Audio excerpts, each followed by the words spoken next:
ನೀವು ಸಾಕಷ್ಟು ರಿಪಬ್ಲಿಕ್ ಗಳನ್ನ ಕೇಳಿರ್ತೀರಿ. ರಿಪಬ್ಲಿಕ್ ಆಫ್ ಕನಕಪುರ ಇರಬಹುದು, ರಿಪಬ್ಲಿಕ್ ಆಫ್ ಬಳ್ಳಾರಿ ಕೇಳಿದ್ರಿ. ಅದೇ ರೀತಿಯಾಗಿ ಈಗ ಮತ್ತೊಂದು ಹೊಸ ರಿಪಬ್ಲಿಕ್, ಬೆಂಗಳೂರಿನ ಹೊಸ ರಿಪಬ್ಲಿಕ್ ನ ಸ್ಟೋರಿ ಇದು.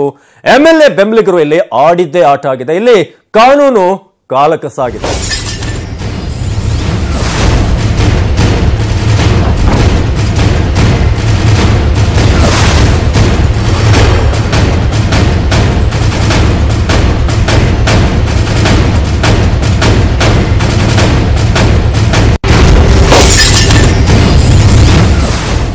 ಇದು ಬೆಂಗಳೂರಿನ ಹೊಸ ರಿಪಬ್ಲಿಕ್ ಸ್ಟೋರಿ. ಇಲ್ಲಿ MLA ಬೆಂಬಲಿಗರು ಆಡಿದ್ದೇ ಆಟ, ಅವರದ್ದೇ ಅಂಥ ದರ್ಬಾರ್ ಆಗ್ತಾ ಇದೆ. ಇಲ್ಲಿ ಯಾವುದೇ ರೀತಿಯಾದಂತ ಕಾನೂನಿನ ಒಂದು ಬೆಲೆ ಯಾರಿಗೂ ಕೂಡ ಇಲ್ಲ. ಕಾಲ ಕಸದಂತೆ ವರ್ತಿಸಿದ್ದಾರೆ. ಕಾಂಗ್ರೆಸ್ನ ಭದ್ರಕೋಟೆಯಲ್ಲಿ ಈ ರೀತಿಯಾದಂತಹ ವರ್ತನೆ ಬರ್ತಿದೆ. ಇದು ಬೆಂಗಳೂರಿನ ಹೊಸ ರಿಪಬ್ಲಿಕ್ ನ ಸ್ಟೋರಿ. ಸಾಕಷ್ಟು ರಿಪಬ್ಲಿಕ್ಗಳು ಅವ್ರದೇ ದರ್ಬಾರ್ಗಳನ್ನ ನೋಡಿರ್ತೀರಿ. ಆದ್ರೆ ಇದು ರಾಜಧಾನಿಯ ಒಳಗೆ, ಅದರಲ್ಲೂ ಕೂಡ ಪ್ರಮುಖವಾದಂತಹ ಒಂದು ಕ್ಷೇತ್ರದ ಶಾಸಕರ ಒಂದು ಕ್ಷೇತ್ರದಲ್ಲಿ ಆಗ್ತಿರುವಂತಹ ವಿಚಾರ. ಎಲ್ಲಿ ಕಾನೂನು ಅಂದ್ರೆ ಯಾವನಿಗೂ ಕೇರ್ ಇಲ್ಲ. ಇಲ್ಲಿ ಅವ್ರು ಮಾಡಿದ್ದೆ ಆಟ, ಆಡಿದ್ದೆ ದರ್ಬಾರ್, ಆ ರೀತಿಯಾಗಿ ಆಗಿದೆ. ಹಾಗಾದ್ರೆ ಇದು ಹೊಸ ರಿಪಬ್ಲಿಕ್ ಯಾರ್ದು? ಯಾರು ಆ ನಾಯಕ, ಯಾರು ಆ ಶಾಸಕ? ಈ MLA ನ ಬೆಂಬಲಿಗರು ಆಡ್ತಿರುವಂತಹ ಆಟಗಳು ಒಂದಲ್ಲ ಎರಡಲ್ಲ, ಬಹಳಷ್ಟು ಆಟಗಳು ಆಡ್ತಿದ್ದಾರೆ. ಆದ್ರೆ ಯಾವ ವಿಚಾರದಲ್ಲಿ ಸದ್ಯಕ್ಕೆ ಈಗ ಗೊತ್ತಾಗ್ತಿರುವಂತಹ ವಿಚಾರ ಅಂತಂದ್ರೆ ಅದನ್ನು ಕೂಡ ತಿಳಿಸ್ತೀವಿ. ನ್ಯೂಸ್ ಐಚಿ ನಿಮ್ಗೆ ಮಾಹಿತಿಯನ್ನ ಕೊಡ್ತಾ ಹೋಗುತ್ತೆ. ಈ ಕ್ಷೇತ್ರದಲ್ಲಿ ರೂಲ್ಸ್ ಗಳೆಲ್ಲ ಗಾಳಿ ತೂರ್ಕೊಂಡು ಡೋಂಟ್ ಕೇರ್ ಆಟಿಟ್ಯೂಡ್. ಇಲ್ಲಿ ಇದು ಬೆಂಗಳೂರಿನ ಪ್ರತಿಷ್ಠಿತ ವಿಧಾನಸಭಾ ಕ್ಷೇತ್ರ. ಇಲ್ಲಿ ಕಾನೂನಿನ ಬಗ್ಗೆ ಯಾರಿಗೂ ಭಯ ಇಲ್ಲ. ಬೆಂಗಳೂರಿನ ಕಾಂಗ್ರೆಸ್ ಭದ್ರಕೋಟೆ ಈ ಕ್ಷೇತ್ರ. ಇಲ್ಲಿ ಶಾಸಕರ ಬೆಂಬಲಿಗರಿಗೆ ಯಾರ ಭಯ ಇಲ್ಲ, ಯಾರ ಒಂದು ಮುಲಾಜು ಇಲ್ಲ.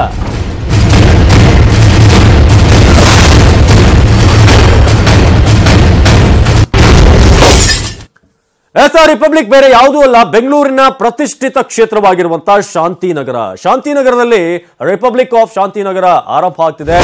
ಇಲ್ಲಿ ಯಾವುದೇ ರೂಲ್ಸ್ ಅನ್ನೋದಿಲ್ಲ. ಶಾಸಕ ಹ್ಯಾರಿಸ್ ಈ ಕ್ಷೇತ್ರದ ಶಾಸಕರು, ಅವರ ಬೆಂಬಲಿಗರಲ್ಲಿ ಆಡಿದ್ದೇ ಆಟ, ಆ ರೀತಿಯಾದ ಪರಿಸ್ಥಿತಿ ಇದೆ. ಪಾಪ ಸಾಮಾನ್ಯ ಜನ ಯಾವುದೇ ರೀತಿಯಾಗಿ ಇಲ್ಲಿ ಒಂದ್ ರೀತಿಯಾಗಿ ಮಾತಾಡೋಗೂ ಇಲ್ಲ, ಪ್ರತಿರೋಧ ಒಡ್ಡುವ ಹಾಗಿಲ್ಲ. ಶಾಸಕ ಹ್ಯಾರಿಸ್ ಅವರ ಬೆಂಬಲಿಗರು ಮಣ್ಣ ಇದ್ದಾರೆ ಅಂತ ಹೇಳ್ಕೊಂಡು ಅವರೊಂದಷ್ಟು ಜನ ಅಲ್ಲಿ ಆಡಿದ್ದೇ ಆಟ ಆಗಿದೆ. ಹೈಕೋರ್ಟ್ ನ ಆದೇಶ ಇದೆ, ಆದ್ರೆ ಇಲ್ಲಿ ಯಾವುದೇ ರೀತಿಯಾದಂತ ಕಿಮ್ಮತ್ತಿಲ್ಲ. ಶಾಸಕ ಹ್ಯಾರಿಸ್ ಬೆಂಬಲಿಗರಿಗೆ ಯಾವುದೇ ರೂಲ್ಸ್ ಅನ್ವಯ ಆಗಲ್ಲ ಅಂತ ಕಾಣಿಸುತ್ತೆ. ಹೈಕೋರ್ಟ್ ನ ಆದೇಶ ಇದ್ರೂ ಕೂಡ ಇಲ್ಲಿ ಕೇರ್ ಮಾಡೋದಿಲ್ಲ. ಹೈಕೋರ್ಟ್ಗಿಂತ ದೊಡ್ಡವರ ಹ್ಯಾರಿಸ್ ನ ಬೆಂಬಲಿಗರು ಅನ್ನೊಂದು ಪ್ರಶ್ನೆ ಸಾರ್ವಜನಿಕರದ್ದು. ಯಾವ ವಿಚಾರದಲ್ಲಿ ಅಂತ ಹೇಳಿದ್ರೆ, ಜಾಹೀರಾತು, ಫ್ಲೆಕ್ಸ್, ಬ್ಯಾನರ್, ಹೋರ್ಡಿಂಗ್ ಬ್ಯಾನ್ ಆಗಿದೆ. ಆದ್ರೂ ಕೂಡ ಶಾಂತಿನಗರದಲ್ಲಿ ನಿಮ್ಗೆ ಯಾವುದೇ ರೀತಿಯಾದಂತ ಅನ್ವಯ ಆಗುವಂತ ಕಾಣ್ತಾ ಇಲ್ಲ. ಬೆಂಗಳೂರಿನೆಡೆ ಬ್ಯಾನ್ ಆಗಿದೆ ಜಾಹೀರಾತು, ಫ್ಲೆಕ್ಸ್, ಆದ್ರೆ ಶಾಂತಿನಗರದಲ್ಲಿ ಮಾತ್ರ ಎಗ್ಗಿಲ್ಲದೆ ಜಾಹೀರಾತು ಫ್ಲೆಕ್ಸ್ಗಳು ಕಾಣ್ತಿದ್ದಾವೆ. ಹಾಗಾದ್ರೆ ಇದೇನಾದ್ರೂ ಹೈಕೋರ್ಟ್ನ ಆದೇಶದಿಂದ ಹೊರತಾಗಿದ್ಯಾ? ಇದು ಪ್ರಶ್ನೆ. ಶಾಂತಿನಗರದ ವಾರ್ಡ್ ನಲ್ಲಿ ಹ್ಯಾರಿಸ್ಗೆ ಶುಭ ಹಾರೈಕೆ ಅಂತ ಒಂದು ಬೋರ್ಡ್ ಹಾಕಿದ್ದಾರೆ. ನೀವು ನೋಡ್ತಾ ಇದ್ರಿ. ಬ್ಯಾನರ್, ಹೋರ್ಡಿಂಗ್, ಫ್ಲೆಕ್ಸ್ ಅನ್ನು ಹಾಕಿಸಲಾಗಿದೆ. ಆದ್ರೆ ಇದು ಕಾರ್ಪೊರೇಟರ್ ಸೌಮ್ಯ ಶಿವಕುಮಾರ್ ಅವರಿಂದ ಈಗ ಹಾಕಿಸಲಾಗಿರುವಂತಹ ಒಂದು ಬೋರ್ಡ್, ಶುಭ ಹಾರೈಕೆಯ ಬೋರ್ಡ್ ಅನ್ನು ನೋಡ್ತಾ ಇದ್ರಿ. ಇದು ಎಂಟೈರ್ ಈಗ ಬೆಂಗಳೂರಿನಲ್ಲೇ ಕಾಣಿಸಲ್ಲ ಇಂಥ ಬ್ಯಾನರ್ಗಳು. ಹೈಕೋರ್ಟ್ ನಿಂದ ಒಂದು ತಡೆ ಇದೆ, ಈ ರೀತಿ ಮಾಡಬಾರ್ದು, ಆದೇಶ ಇದೆ. ಆದ್ರೆ ಹ್ಯಾರಿಸ್ ಅವರ ಬರ್ತ್ಡೇಗೆ ವಿಶ್ ಮಾಡಿ ಸೌಮ್ಯ ಶಿವಕುಮಾರ್ ಅವರು ಈ ಒಂದು ಬ್ಯಾನರ್ ಅನ್ನ ಹಾಕಿಸಿದ್ದಾರೆ. ಹಾಗಾದ್ರೆ ಹೈಕೋರ್ಟ್ ನ ಆದೇಶದ ಅರಿವು ಇವರಿಗಿಲ್ವಾ ಅಥವಾ ಭಯ ಇಲ್ವಾ? ಇದೆರಡರಲ್ಲೂ ಒಂದು ಉತ್ತರ ಬೇಕೀಗ. ಯಾಕಂದ್ರೆ ಈ ರೀತಿಯಾಗಿ ನೋಡ್ತಾ ಇದ್ರಿ, ದೊಡ್ಡ ಆಳೆತ್ತರದ ಕಟ್ಔಟ್ ಅಲ್ಲಿ ಎರಡೂ ಕಡೆ ಕೂಡ ಫ್ಲೆಕ್ಸ್ ಗಳನ್ನು ಹಾಕಲಾಗಿದೆ. ಶಾಂತಿನಗರದಲ್ಲಿ ಸನ್ಮಾನ್ಯ ಶ್ರೀ NA ಹ್ಯಾರಿಸ್ ಅಣ್ಣನವರಿಗೆ ಜನ್ಮದಿನದ ಶುಭಾಶಯಗಳು ಅಂತ ಅಲ್ಲಿ ಹಾಕಲಾಗಿದೆ. ಆದ್ರೆ ಇದು ಸೌಮ್ಯ ಶಿವಕುಮಾರ್ ಅವರು ಹಾಕಿರುವಂತ ಒಂದು ಬ್ಯಾನರ್ ಅದು. ಆದ್ರೆ ಇದನ್ನ ನೋಡಿ ಅಧಿಕಾರಿಗಳು ಏನ್ ಮಾಡ್ತಿದಾರ? ಸದ್ಯಕ್ಕೆ ಸುಮ್ಮನೆ ನೋಡ್ಕೊಂಡು ಹೋಗ್ತಿದಾರ ಅಥವಾ ಏನಾದ್ರೂ ಕ್ರಮ ಕೈಗೊಳ್ತಾರ ಅನ್ನೋದು ಪ್ರಶ್ನೆ.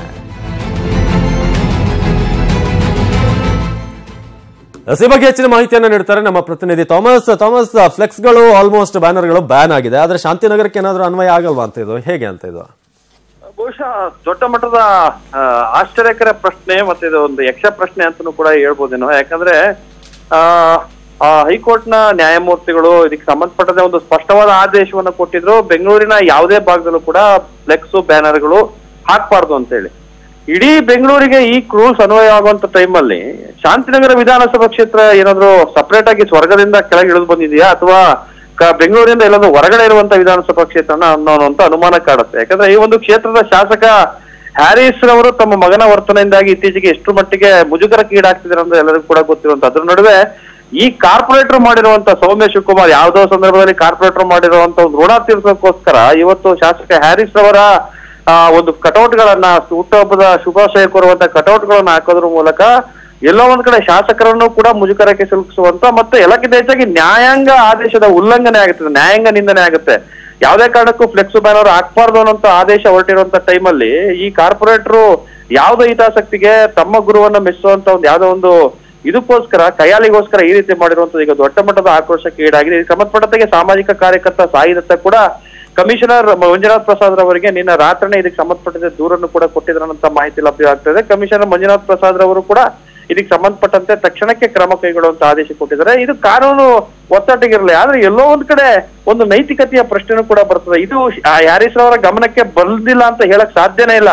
ಯಾಕಂದ್ರೆ ವಾರ್ಡ್ ನಲ್ಲಿ ರಾರಾಜಿಸುವಂತ ಫ್ಲೆಕ್ಸ್ಗಳ ಬಗ್ಗೆ ಹ್ಯಾರಿಸ್ ಅವರಿಗೆ ಗಮನ ಇದ್ದೇ ಇರುತ್ತೆ. ಅದ್ರ ಹೊರತಾಗಿ ಕೂಡ ಅವರದನ್ನ ಸಂಬಂಧಪಟ್ಟಂತ ಕಾರ್ಪೊರೇಟರ್ ಹೇಳ್ಬೋದಿತ್ತು, ತೆಗೆದಾಕಿ ನ್ಯಾಯಾಂಗ ಆದೇಶ ಉಲ್ಲಂಘನೆ ಆಗುತ್ತೆ, ಹೈಕೋರ್ಟ್ ನ ಆದೇಶ ಉಲ್ಲಂಘನೆ ಆಗುತ್ತೆ ಅಂತ ಒಂದು ಇದನ್ನ ಮಾತನ್ನು ಹೇಳ್ಬೋದಿತ್ತು. ಆದ್ರೆ ಅವರು ಕೂಡ ಸುಮ್ಮನಿದ್ದಾರೆ ಅಂದಾಗ ಎಲ್ಲ ಒಂದ್ ಕಡೆ ಕಾರ್ಪೊರೇಟರ್ ಮಾಡಿರುವಂತ ದೊಡ್ಡ ಮಟ್ಟದ ಅಕ್ಷಮ್ಯ ತಪ್ಪೇನಿದೆ, ಅದೇ ರೀತಿ ಅಂತ ತಪ್ಪನ್ನ ಶಾಸಕರು ಕೂಡ ಮಾಡ್ತಾ ಇದ್ದಾರೆ ಅನ್ನೋದು. ಹಾಗಾಗಿ ಸಾಮಾಜಿಕ ಕಾರ್ಯಕರ್ತ ಸಾಯಿ ದತ್ತರವರು ಕಾರ್ಪೊರೇಟರ್ ಸೌಮ್ಯ ಶಿವಕುಮಾರ್ ಜೊತೆ ಸೇರಿದಂತೆ ಈ ಒಂದು ಫ್ಲೆಕ್ಸ್ ಅನ್ನ ಹಾಕ್ಸ್ಕೊಳ್ಳೋದಕ್ಕೆ ಎಲ್ಲೊಂದ್ ಕಡೆ ಹ್ಯಾರಿಸ್ ಅವರು ಕೂಡ ಕುಮ್ಮಕ್ ಕೊಟ್ಟಿರ್ಬೋದು ಅನ್ನೋ ನಿಟ್ಟಿನಲ್ಲಿ ಒಂದು ದೂರನ್ನು ಕೂಡ ಕೊಡೋದಕ್ಕೆ ಸಿದ್ಧವಾಗಿದ್ದಾರೆ. ಆದ್ರೆ ಬಿಬಿಎಂಪಿ ಅಧಿಕಾರಿಗಳು ಇದ್ರ ವಿರುದ್ಧ ಕ್ರಮ ಕೈಗೊಳ್ಳೋದಕ್ಕೆ ಸಾಧ್ಯ ಆಗದಿರುವಂತ ಮಟ್ಟದಲ್ಲಿ ಅಸಹಾಯಕರಾಗಿದ್ದಾರೆ ಅಂದಾಗ ಶಾಂತಿನಗರ ಅನ್ನೋಂಥದ್ದು ರಿಪಬ್ಲಿಕ್ ಶಾಂತಿನಗರ, ನಾವು ರಿಪಬ್ಲಿಕ್ ಕನಕಪುರ ಕೇಳಿದ್ವಿ, ರಿಪಬ್ಲಿಕ್ ಬಳ್ಳಾರಿ ಕೇಳಿದ್ವಿ, ಈಗ ರಿಪಬ್ಲಿಕ್ ಶಾಂತಿನಗರ ಅಂತ ಒಂದು ಹೊಸ ಕಾನ್ಸೆಪ್ಟ್ ಬೆಂಗಳೂರಿನಲ್ಲಿ ನಿರ್ಮಾಣ ಆಗ್ತಿದೆ ಅಂದಾಗ ಅರ್ಥ ಮಾಡ್ಕೊಳ್ಬೇಕಾಗತ್ತೆ ಬಿಬಿಎಂಪಿ ಅಧಿಕಾರಿಗಳು ಕೂಡ ಎಷ್ಟು ಮಟ್ಟಿಗೆ ಇಲ್ಲಿನ ಶಾಸಕರ ಅದೇ ರೀತಿ ಕಾರ್ಪೊರೇಟರ್ಗಳ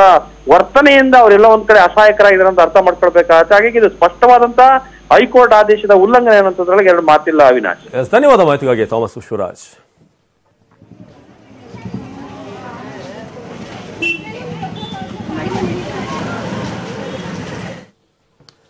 ಡೇಂಜರ್ ಮಂಗ, ಎಲ್ಲೆಲ್ಲೂ ಕೂಡ ಜೀವ ಭಯ. ಶಿವಮೊಗ್ಗದ ಅರಳಗೋಡು ಗ್ರಾಮ ಖಾಲಿ. ಉಡುಪಿ ಜಿಲ್ಲೆಯಲ್ಲೂ ಕೂಡ ಸೋಂಕಿನ ಭೀತಿ.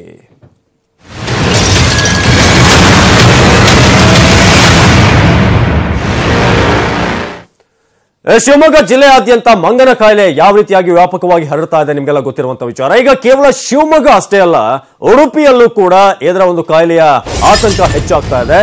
ಶಿವಮೊಗ್ಗ ಜಿಲ್ಲೆಯಲ್ಲಿ ಇದೇ ರೀತಿಯಾಗಿ ಈಗಾಗಲೇ 6 ಮಂದಿಯನ್ನ ಬಲಿ ಪಡ್ಕೊಂಡಿದೆ ಮಂಗನ ಕಾಯಿಲೆ. ಆದ್ರೆ ಈಗ ಪಕ್ಕದ ಉಡುಪಿ ಜಿಲ್ಲೆಗೂ ಕೂಡ ಅಲ್ಲಿ ವ್ಯಾಪಿಸ್ತಾ ಇರೋದು. ಯಾಕಂದ್ರೆ ಉಡುಪಿ ಮತ್ತು ಶಿವಮೊಗ್ಗದ ಬಾರ್ಡರ್ ಏನಿದೆ ಆಲ್ಮೋಸ್ಟ್ ಕಾಡಿಂದ ಪಶ್ಚಿಮ ಘಟ್ಟಗಳಿಂದ ಆವರಿಸಿಕೊಂಡಿರುವಂತಹ ಜಾಗ ಅದು. ಹಾಗಾಗಿ ಆಬ್ವಿಯಸ್ಲಿ ಉಡುಪಿಯ ಕಡೆ ಕೂಡ ಈಗ ಆತಂಕ ಹೆಚ್ಚಾಗ್ತಾ ಇದೆ. ಮಂಗನ ಕಾಯಿಲೆ ಈಗಾಗಲೇ 11 ಮಂಗಗಳ ಸಾವಾಗಿದೆ ಉಡುಪಿಯಲ್ಲಿ ಅಂತ ಗೊತ್ತಾಗಿದೆ. ಅದರಿಂದ ಇನ್ಫೆಕ್ಷನ್ ಆಗಿ ಈಗ ಅಲ್ಲೂ ಕೂಡ ಹರಡ್ತಾ ಇದೆ ಅನ್ನೋ ವಿಚಾರ, ಒಂದು ರೀತಿಯ ಆತಂಕಕಾರಿ ವಿಚಾರ ಇದು. ಬೈಂದೂರಿನ ಶಿರೂರಿನಲ್ಲಿ ಈಗಾಗಲೇ 2 ಮಂಗಗಳ ಸಾವಾಗಿದೆ, ಅದರಿಂದ ಇನ್ಫೆಕ್ಷನ್ ಹರಡ್ತಾ ಇದೆ ಅನ್ನೋದು. ಕುಂದಾಪುರದ ಸಿದ್ದಾಪುರದಲ್ಲಿ 1 ಮಂಗ ಕೂಡ ಸಾವನ್ನಪ್ಪಿದೆ. ಈ ರೀತಿಯಾಗಿ ಕೇವಲ ಶಿವಮೊಗ್ಗ ಮಲೆನಾಡಿನಲ್ಲಿ ಮಾತ್ರವಲ್ಲ, ಕರಾವಳಿಯ ಕಡೆ ಕೂಡ ಈಗ ಹೋಗ್ತಾ ಇರೋದು. ಕಿವಿಯಲ್ಲಿ ರಕ್ತಸ್ರಾವವಾಗಿ ಹೆಣ್ಣು ಮಂಗದ ಸಾವಾಗಿದೆ. ಸತ್ತ 5 ಮಂಗಗಳ ಮರಣೋತ್ತರ ಪರೀಕ್ಷೆಯನ್ನು ಕೂಡ ಮಾಡಲಾಗಿದೆ. ಅದರಲ್ಲಿ ಶಿವಮೊಗ್ಗದಲ್ಲಿ ಆಗಿರುವಂತಹ ಮರಣೋತ್ತರ ಪರೀಕ್ಷೆ. ಉಡುಪಿಯ ಕೆಎಂಸಿಯಲ್ಲಿ ಒಂದ್ ಕಡೆ ಮನುಷ್ಯರಲ್ಲಿ ಅಡ್ಮಿಟ್ ಆಗ್ತಿದ್ದಾರೆ ಜನರು, ಇನ್ನೊಂದ್ ಕಡೆ ಮಂಗಗಳ ಸಾವು ಕೂಡ ಆಗ್ತಿರೋದು. ಶಿವಮೊಗ್ಗದಲ್ಲಿ 42 ಮಂದಿಗೆ ಶಂಕಿತ ಮಂಗನ ಕಾಯಿಲೆಯ ಒಂದು ಲಕ್ಷಣಗಳು, ಸಿಂಪ್ಟಮ್ಸ್ ಕಂಡು ಬಂದಿರೋದು. ಉಡುಪಿಯ ಕೆಎಂಸಿಯಲ್ಲಿ 42 ಮಂದಿಗೆ ಈಗಾಗಲೇ ಚಿಕಿತ್ಸೆಯನ್ನು ನೀಡಲಾಗ್ತಾ ಇದೆ.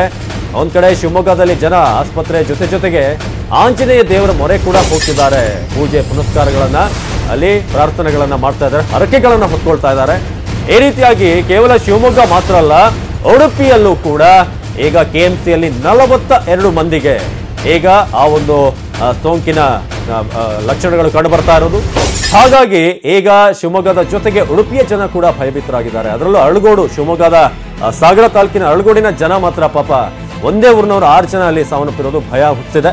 ಅಲ್ಲಿನ ವೀರಾಂಜನೇಯ ದೇವಸ್ಥಾನಕ್ಕೆ ಹೋಗಿ ಪೂಜೆ ಮಾಡ್ತಿದ್ದಾರೆ. ಈಗ ಉಡುಪಿಯ ನನಗೆ ಈಗಾಗಲೇ ಹೇಳ್ತಿದ್ದ ಹಾಗೆ ಆಲ್ಮೋಸ್ಟ್ ಪಶ್ಚಿಮ ಘಟ್ಟಗಳು ಬರೋದ್ರಿಂದ ಶಿವಮೊಗ್ಗ ಮತ್ತು ಉಡುಪಿಯ ಒಂದು ಬಾರ್ಡರ್ನಲ್ಲಿ ಅದರ ನಡುವೆ ಈಗ ಅಲ್ಲಿ ಕಾಡು ಜಾಸ್ತಿ ಇದೆ, ಮಂಗಗಳ ಸಂಖ್ಯೆ ಕೂಡ ಜಾಸ್ತಿ ಇದೆ. ನೀವಲ್ಲಿ ಆಗುಂಬೆ ಘಾಟಿ ಅಲ್ಲೆಲ್ಲ ಹೋಗ್ಬೇಕಾದ್ರೆ ನೋಡ್ತಾ ಇರ್ತೀರಿ, ಸಾಕಷ್ಟು ಮಂಗಗಳ ಸಂಖ್ಯೆ ಇರುತ್ತೆ. ಆ ರೀತಿಯಾಗಿ ಈಗ ತೊಂದರೆ ಆಗ್ತಿದೆ.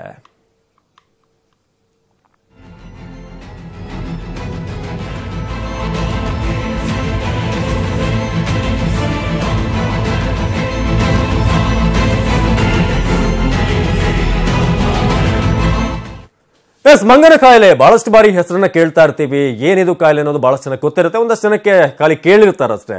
ಆದ್ರೆ ಇದು ಹೇಗೆ ಹರಡುತ್ತೆ, ಏನಾಗ್ತಿದೆ, ಅದರ ಬಗ್ಗೆ ಮಾಹಿತಿಯನ್ನು ಕೊಡೋದಕ್ಕೆ ನಮ್ಮ ಜೊತೆ ಅತಿಥಿಗಳು ವೈದ್ಯರು ಕೂಡ ಇದ್ದಾರೆ. ಮೊದಲನೇದಾಗಿ ಭಗತ್ ರಾಮ್ ಡಾಕ್ಟರ್ ನಮ್ಮ ಜೊತೆ ಇದ್ದಾರೆ. ವೈದ್ಯರು ನಮಸ್ತೆ. ಎಸ್, ಅದೇ ರೀತಿ ನಮ್ಮ ಜೊತೆ ಜಾಯ್ನ್ ಆಗಿದ್ದಾರೆ ಶಿವಮೊಗ್ಗದಿಂದ ಅರಳಗೋಡು ಗ್ರಾಮಸ್ಥರಾದಂತಹ ತ್ಯಾಗಮೂರ್ತಿ ಅವರು ನಮ್ಮನ್ನ ಜಾಯ್ನ್ ಆಗ್ತಾರೆ. ಯಾಕಂದ್ರೆ ಆ ಹಳ್ಳಿಯಲ್ಲೇ ಸಾಕಷ್ಟು ತೊಂದರೆ ಆಗಿರೋದು ಈಗ. ನಮಸ್ತೆ ತ್ಯಾಗಮೂರ್ತಿ ಅವರೇ. ನಮಸ್ತೆ ಸರ್. ಎಸ್, ಅದೇ ರೀತಿಯಾಗಿ ಕಿರಣ್ ಬಾಬು ವಲಯ ಅರಣ್ಯಾಧಿಕಾರಿ ಕುಂದಾಪುರ ತಾಲೂಕು, ಅವರು ಕೂಡ ನಮ್ಮನ್ನ ನೇರ ಸಂಪರ್ಕದಲ್ಲಿ ಜಾಯ್ನ್ ಆಗಿದ್ದಾರೆ ಉಡುಪಿಯಿಂದ.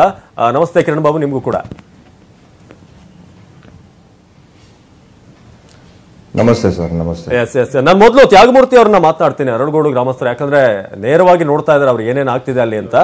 ತ್ಯಾಗಮೂರ್ತಿ ಅವರೇ, ನಿಮ್ಮ ಊರಿನ ಪರಿಸ್ಥಿತಿ ಏನು, ಎಷ್ಟು ಜನರಲ್ಲಿ ಸೋಂಕು ಕಾಣಿದೆ, ಮತ್ತೆ ಯಾರ್ಯಾರಲ್ಲಿ ಸಾವನ್ನಪ್ಪಿರೋದು ಅಂತ? ಸರ್, ನಮ್ಮಲ್ಲಿ ಶರಾವತಿ ಕಣಿವೆ ಅಭಯಾರಣ್ಯದಲ್ಲಿ ನಾವು ವಾಸ ಮಾಡ್ತಿರೋದು. ಅಲ್ಲಿ ಕಳೆದ 27ನೇ ತಾರೀಕು ಡಿಸೆಂಬರ್ 27, 2018 ಪಾರ್ಶ್ವನಾಥ್ ಜೈನ್ ಅಂತ ಹೇಳ್ಬಿಟ್ಟು ಪ್ರಥಮವಾಗಿ ಅವರು ಮಂಗನ ಕಾಯಿಲೆಗೆ ತುತ್ತಾಗಿ ಮಣಿಪಾಲ್ ಆಸ್ಪತ್ರೆಯಲ್ಲಿ ದಾಖಲಾಗಿ ಮರಣ ಹೊಂದಿದ್ದಾರೆ. ಅಲ್ಲಿವರೆಗೂ ಮಂಗನ ಕಾಯಿಲೆ ಸೋಂಕಿದೆ ಅಂತಕ್ಕಂಥ ಸುದ್ದಿ ಹಬ್ಬಿತ್ತು. ಮಂಗನ ಕಾಯಿಲೆ ಇತ್ತು ಅನ್ನೋ ಸೋಂಕಿದೆ ಅಂತ ಸುದ್ದಿ ಹಬ್ಬಿತ್ತು. ಆದ್ರೆ ಮುಂಜಾಗ್ರತೆಯಾಗಿ ನಾವು ಯಾವುದೇ ಕ್ರಮವನ್ನು ತಗೊಂಡಿರ್ಲಿಲ್ಲ. ಅವಾಗ ಸೋಂಕಿದೆ ಅನ್ನೋ ಸುದ್ದಿ ಮಾತ್ರ ಇತ್ತು.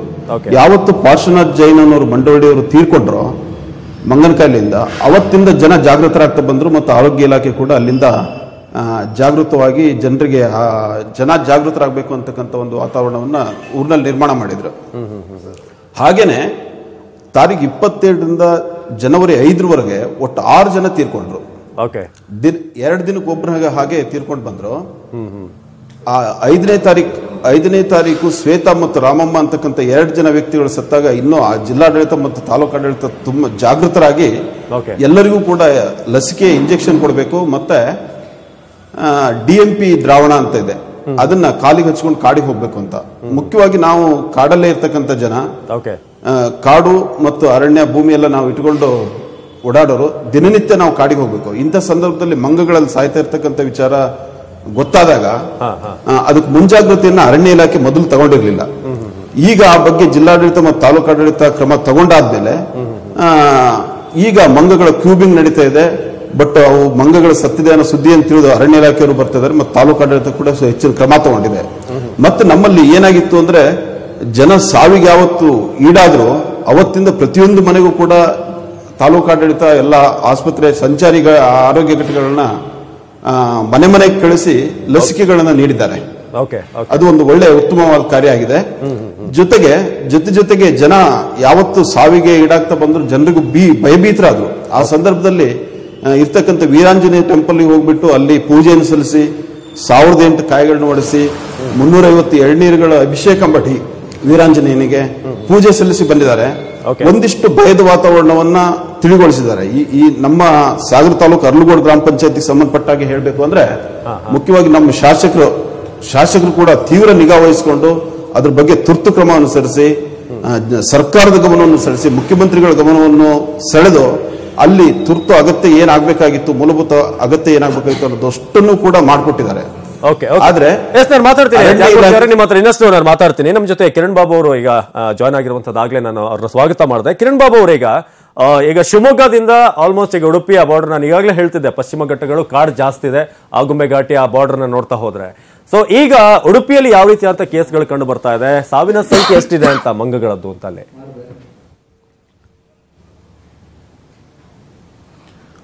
ಈಗ ನಮಗಿರೋ ಇನ್ಫಾರ್ಮೇಶನ್ ಪ್ರಕಾರ ಸಾವಿನ ಬಗ್ಗೆ ಯಾವ್ದು ರಿಪೋರ್ಟ್ ಆಗಿಲ್ಲ. ಆದ್ರೆ ಬೈಂದೂರು ತಾಲೂಕಿನಲ್ಲಿ 1-2 ಮಂಗ ಸತ್ತಿದೆ. ಅದದ ಮರಣೋತ್ತರ ಪರೀಕ್ಷೆನೂ ಮಾಡಿದ್ದಾರೆ. ಆ ಬ್ಲಡ್ ಸ್ಯಾಂಪಲ್ ನ ಶಿವಮೊಗ್ಗ ಕಳ್ಸಿಕೊಟ್ಟಿದೀವಿ, ಅಲ್ಲಿಂದ ಇನ್ನೂ ರಿಪೋರ್ಟ್ ಬಂದಿಲ್ಲ. ಬಟ್ ಪಾಸಿಟಿವ್ ಆಗಿ ಯಾವ್ದು ಈಗ ಇಲ್ಲಿವರೆಗೂ ಇಲ್ಲಿ ಯಾವ್ದು ರಿಪೋರ್ಟ್ ಆಗಿಲ್ಲ. ಅಲ್ಲ, ವರ್ಷ ಈ ರೀತಿ ಸಾವಿನ ಸಂಖ್ಯೆನ ನೋಡ್ತಾ ಇರ್ತೀರಾ, ಮಂಗಗಳು ಸಾಯೋದು ಆ ಥರದ್ದು ಏನಾದ್ರೂ ಆಗ್ತಾ ಇತ್ತಾ ಈ ಹಿಂದೆನೂ ಕೂಡ?